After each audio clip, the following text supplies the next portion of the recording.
Hi everyone, welcome back to my channel. I'm glad that you all could find me. I have taken two exams for IELTS. One was paper-based and the other was computerized. I'm qualified enough to tell you about my experience with both of these exams and formats. So firstly, I'll be talking about Paper and Pencil IELTS exam, which is the traditional exam. You should book your exams quite early because all the slots get filled really fast. This is because people usually prefer pencil and paper format rather than computerized. You will find a lot of available dates for computerized based exams. If you want to take, let's say, exam in the next week, chances are high that you'll be able to get the dates for that exam. Okay, so the first one is the availability of dates, lesser for traditional pen and paper and higher for computerized based exams.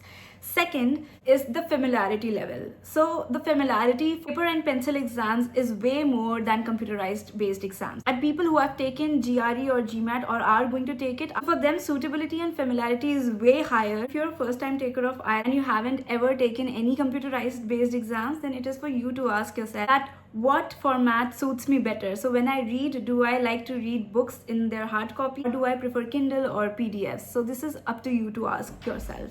So yes, we have to factor in the familiarity. So the third factor is less distractions. I mean, nobody really talks about it, but the fact is that for paper-based exams, the distractions are way higher as compared to your computer-based exams.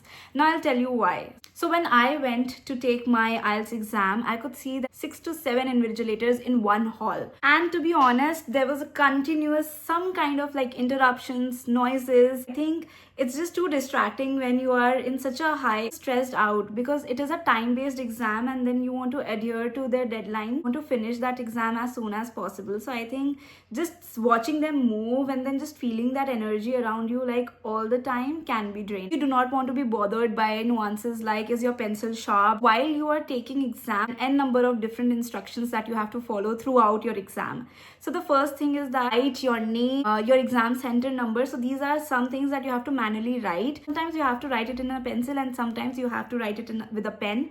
So these instructions kind of distract you when you are just there to give your exam. You do not have to expend your mental energy for such peripheral things. You have to completely focus on your exams. So yeah, that is the third factor, which is distraction. Fourth factor we'll talk about is unnecessary time waste. Exams, you have to ensure that your pencil is sharp, which takes about 2 to 3 minutes of your overall time. Sound minuscule, but we all know that for time-based exams, every minute counts and you can actually allocate those 2 to 3 minutes in focusing in your answers, reading the passages better. The same applies for your writing section. There are two passages and you have to ensure that your handwriting is in flow and consistency. Then fifth factor is the handwriting bias. I mean, you do get extra marks for good writing, right? And if you're somebody who does not have a really great handwriting, then for you, computerized based exam is a blessing. Even if you have like great handwriting, you have to erase it. You can still see a little bit of impressions of your writing. It looks shabby. Talking about the sixth factor, which is the duration of time results. So for IELTS on paper, you can expect your results in about 13 to 14 days. And for computer-based IELTS, you can expect your results in about 4 to 5 days.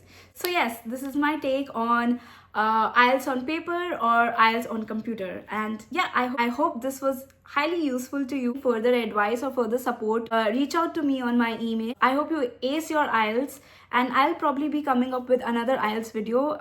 So stay tuned and I'll see you again sometime soon. Don't forget to subscribe this channel, like, share and comment.